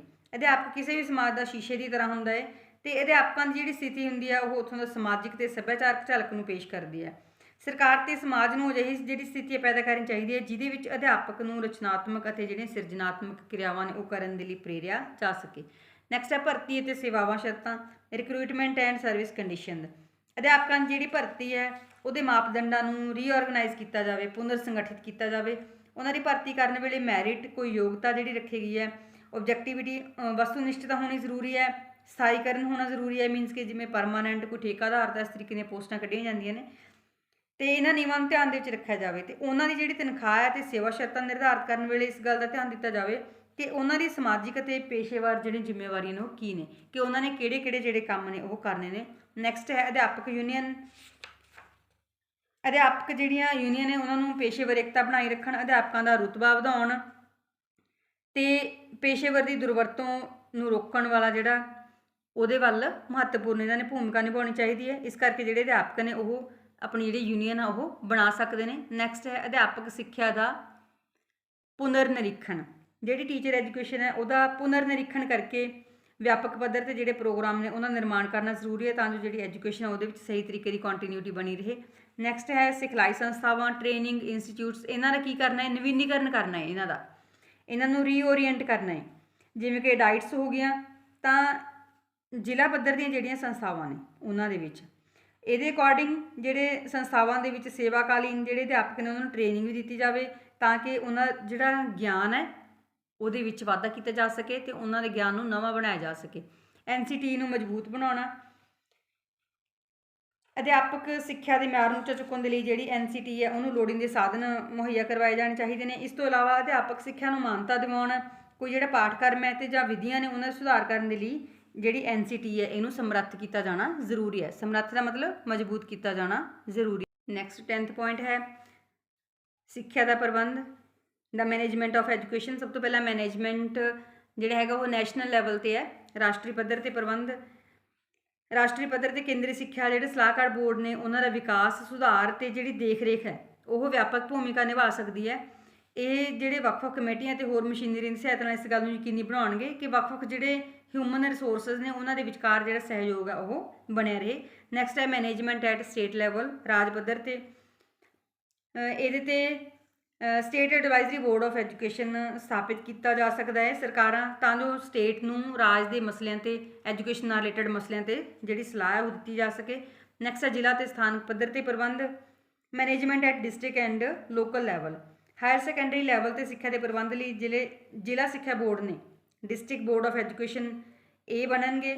ਰਾਜ ਸਰਕਾਰਾਂ ਇਸ ਵੱਲ ਵਿਸ਼ੇਸ਼ ਧਿਆਨ ਦੇ ਕੇ ਜਿਹੜੀ ਬਣਦੀ ਕਾਰਵਾਈ ਕਰਨਗੀਆਂ ਅਤੇ ਹਰੇਕ ਜਿਵੇਂ ਕੇਂਦਰੀ, ਰਾਜ, ਜ਼ਿਲ੍ਹਾ ਅਤੇ ਜਿਹੜੀਆਂ ਸਥਾਨਕ ਪੱਧਰ ਦੀਆਂ ਏਜੰਸੀਆਂ ਨੇ ਉਹਨਾਂ ਦਾ ਨਿਯੋਜਨ, ਸਹਿਯੋਗ ਉਹਨਾਂ ਨੇ ਆਪਸ ਕਿਵੇਂ ਕਰਨਾ ਹੈ, ਕਿਸ ਤਰ੍ਹਾਂ ਦੀ ਕੋਆਰਡੀਨੇਸ਼ਨ ਜ਼ਰੂਰੀ ਹੈ ਅਤੇ ਆਪਸ ਦੇ ਵਿੱਚ ਜਿਹੜਾ ਆਪਣਾ ਇੰਪੋਰਟੈਂਟ ਯੋਗਦਾਨ ਹੈ ਉਹ ਦੇਣਗੀਆਂ। ਨੈਕਸਟ ਹੈ ਇੱਛੁਕ ਏਜੰਸੀਆਂ ਨੂੰ ਪ੍ਰੋਤਸਾਹਿਤ ਕਰਨਾ ਹੈ। ਜਿਹੜੇ ਵੋਲੰਟਰੀ ਏਜੰਸੀਜ਼ ਨੇ ਮੀਨਸ ਉਚਿਤ ਪ੍ਰਬੰਧ ਦੇ ਲਈ ਜਿਹੜੇ ਗੈਰ ਸਰਕਾਰੀ ਅਤੇ ਇੱਛੁਕ ਏਜੰਸੀਆਂ ਹੁੰਦੀਆਂ ਨੇ ਉਹਨਾਂ ਦੇ ਨਾਲ ਨਾਲ ਜਿਹੜੇ ਸਮਾਜਿਕ ਕਾਰਜਕਰਤਾ ਹੁੰਦੇ ਨੇ ਉਹਨਾਂ ਨੂੰ ਵੀ ਉਤਸ਼ਾਹਿਤ ਕੀਤਾ ਜਾਣਾ ਜ਼ਰੂਰੀ ਹੁੰਦਾ ਹੈ। ਉਹਨਾਂ ਨੂੰ ਇਸ ਕੰਮ ਵਾਸਤੇ ਜਿਹੜੀ ਵਿੱਤੀ ਸਹਾਇਤਾ ਉਹ ਵੀ ਦਿੱਤੀ ਜਾ ਸਕਦੀ ਹੈ ਅਤੇ ਇਹਦੇ ਨਾਲ ਕੀ ਹੋਏਗਾ ਵੀ ਜਿਹੜੀਆਂ ਅਜਿਹੀਆਂ ਸੰਸਥਾਵਾਂ ਨੇ ਉਹਨਾਂ ਦੀ ਸਥਾਪਨਾ ਦੇ ਲਈ ਜਦੋਂ ਕੋਸ਼ਿਸ਼ ਕੀਤੀ ਜਾਏਗੀ ਤਾਂ ਐਜੂਕੇਸ਼ਨ ਦੇ ਵਿੱਚ ਜਿਹੜੀ ਇੰਪਰੂਵਮੈਂਟ ਹੈ ਉਹ ਆਏਗੀ ਕਿਉਂਕਿ ਉਹ ਲੋਕ ਆਪਣੀ ਮਰਜ਼ੀ ਦੇ ਨਾਲ ਬਿਨਾਂ ਕਿਸੇ ਲਾਭ ਨੂੰ ਦੇਖਦੇ ਹੋਏ ਐਜੂਕੇਸ਼ਨ ਨੂੰ ਪ੍ਰਮੋਟ ਕਰਨ ਦੇ ਵਿੱਚ ਅੱਗੇ ਆਉਂਦੇ ਨੇ। ਨੈਕਸਟ ਹੈ 11th ਪੁਆਇੰਟ ਸੰਸਾਧਨ ਅਤੇ ਪੁਨਰ ਨਿਰੀਖਣ, ਰਿਸੋਰਸਿਸ ਐਂਡ ਰਿਵਿਊ। ਜਿਹੜਾ ਇਹ ਕੋਠਾਰੀ ਕਮਿਸ਼ਨ 64-66 ਅਤੇ ਜਿਹੜੀ NP 1968 ਦੇ ਵਿੱਚ ਕਿਹਾ ਗਿਆ ਹੈ ਕਿ ਸਿੱਖਿਆ ਦੇ ਨਾਲ ਜੁੜੀਆਂ ਹੋਰ ਸੰਸਥਾਵਾਂ ਵੱਲੋਂ ਇਸ ਗੱਲ 'ਤੇ ਜ਼ੋਰ ਦਿੱਤਾ ਗਿਆ ਸੀ ਕਿ ਰਾਸ਼ਟਰੀ ਜਿਹੜੇ ਅਸੀਂ ਟੀਚੇ ਮਿੱਥੇ ਗਏ ਨੇ ਉਹਨਾਂ ਦੀ ਪ੍ਰਾਪਤੀ ਤੇ ਭਾਰਤੀ ਸਮਾਜ ਦਾ ਵਿਕਾਸ ਕਰਨ ਦੇ ਲਈ ਜ਼ਰੂਰੀ ਹੈ ਕਿ ਸਿੱਖਿਆ ਵਿੱਚ ਨਿਵੇਸ਼ ਕੀਤਾ ਜਾਵੇ, ਕਿਉਂਕਿ ਇਹਦੇ ਨਾਲ ਹੀ ਰਾਸ਼ਟਰ ਹੈ ਜਿਹੜਾ ਵਿਕਸਿਤ ਰੂਪ ਧਾਰਨ ਕਰ ਸਕਦਾ ਹੈ। ਕੌਮੀ ਸਿੱਖਿਆ ਨੀਤੀ ਦੇ ਲਾਗੂ ਹੋਣ ਤੋਂ ਬਾਅਦ ਸਾਰੇ ਪੱਖਾਂ ਦਾ ਹਰੇਕ 5 ਸਾਲ ਬਾਅਦ ਜਿਹੜੀ ਪੁਨਰ ਨਿਰੀਖਣ ਹੈ, ਰਿਵਿਊ, ਉਹ ਹੋਣਾ ਜ਼ਰੂਰੀ ਹੈ, ਇਹ ਕੀਤਾ ਜਾਵੇ। ਇਸ ਤੋਂ ਇਲਾਵਾ ਥੋੜ੍ਹੇ ਟਾਈਮ ਤੋਂ ਬਾਅਦ ਜਿਹੜੀ ਨੀਤੀ ਹੈ, ਜਿਹੜੀ ਪਾਲਿਸੀ ਹੈ, ਜਿਹੜੀ ਕਿ ਬਣਾ ਕੇ ਲਾਗੂ ਕੀਤੀ ਜਾ ਰਹੀ ਹੈ, ਉਹਨੂੰ ਇਵੈਲੂਏਸ਼ਨ ਵੀ ਜ਼ਰੂਰੀ ਹੈ। ਇਹਦਾ ਮੋਟਿਵ ਇਹ ਹੋਏਗਾ ਕਿ ਐਜੂਕੇਸ਼ਨ ਦੇ ਫੀਲਡ ਦੇ ਵਿੱਚ ਟਾਈਮ ਟੂ ਟਾਈਮ ਜਿਹੜੀਆਂ ਕੋਈ ਨਵੀਆਂ ਵਿਚਾਰਧਾਰਾਵਾਂ ਆ ਰਹੀਆਂ ਨੇ ਉਹਨਾਂ ਦਾ ਪਤਾ ਲੱਗੇਗਾ। ਨੈਕਸਟ 12th ਪੁਆਇੰਟ ਹੈ ਫਿਊਚਰ। ਮੌਜੂਦਾ ਸਮੇਂ ਜੇਕਰ ਅਸੀਂ ਦੇਖੀਏ, ਜਿਹੜੀ ਭਾਰਤ ਦੀ ਸਿੱਖਿਆ ਹੈ, ਇਹਦੀ ਸਪਸ਼ਟ ਤਸਵੀਰ ਅਸੀਂ ਨਿਰਧਾਰਿਤ ਨਹੀਂ ਕਰ ਸਕਦੇ ਕਿ ਕਿੰਨੀ ਕੁ ਜਿਹੜੀ ਇੰਪਰੂਵਮੈਂਟ ਹੋਈ ਹੈ। ਜਟਿਲਤਾਵਾਂ ਵੀ ਬਹੁਤ ਨੇ, ਬਟ ਜਿਹੜੀ ਬੌਧਿਕ ਤੇ ਅਧਿਆਤਮਿਕ ਪ੍ਰਾਪਤੀ ਹੈ ਨਾਲ ਨਾਲ ਉਹ ਵੀ ਲੋਕ ਕਰ ਰਹੇ ਨੇ। ਤੇ ਅਸੀਂ ਇਸ ਗੱਲ ਦੇ ਲਈ ਬੰਨੇ ਹੋਏ ਹਾਂ ਕਿ ਰਾਸ਼ਟਰੀ ਉਦੇਸ਼ਾਂ ਵਿੱਚ ਜਿਹੜੀ ਸਫਲਤਾ ਉਹ ਪ੍ਰਾਪਤ ਕਰਨੀ ਹੈ, ਮੀਨਜ਼ ਜਿਹੜੇ ਅਸੀਂ ਏਮ ਮਿੱਥੇ ਹੋਏ ਨੇ ਸੀ ਉਹਨਾਂ ਨੂੰ ਪੂਰਾ ਕਰਨਾ ਹੈ। ਤੇ ਇਹਦੇ ਆਧਾਰ 'ਤੇ ਹੀ ਜਿਹੜੀ ਸਿੱਖਿਆ ਉਹਨੂੰ ਮਜ਼ਬੂਤ ਬਣਾਉਣਾ ਜ਼ਰੂਰੀ ਹੈ। ਤੇ ਇਹਦੇ ਨਾਲ ਜਿਹੜੀ ਸਾਡੀ ਸੱਭਿਆਚਾਰਕ ਏਕਤਾ ਉਹ ਵੀ ਮਜ਼ਬੂਤ ਹੋਏਗੀ ਤੇ ਸਿੱਖਿਆ ਦੁਆਰਾ ਜਿਹੜੇ ਹਿਊਮਨ ਰਿਸੋਰਸਿਸ ਨੇ ਉਹਨਾਂ ਦਾ ਨੈਸ਼ਨਲ ਲੈਵਲ 'ਤੇ ਜਿਹੜਾ ਵਿਕਾਸ ਆ ਉਹ ਵੀ ਕੀਤਾ ਜਾ ਸਕਦਾ ਹੈ। ਡੀਅਰ ਸਟੂਡੈਂਟਸ, ਮੈਨੂੰ ਉਮੀਦ ਹੈ ਇਹ ਵੀਡੀਓ ਤੁਹਾਡੇ ਲਈ ਹੈਲਪਫੁਲ ਹੋਏਗੀ। Thanks for watching.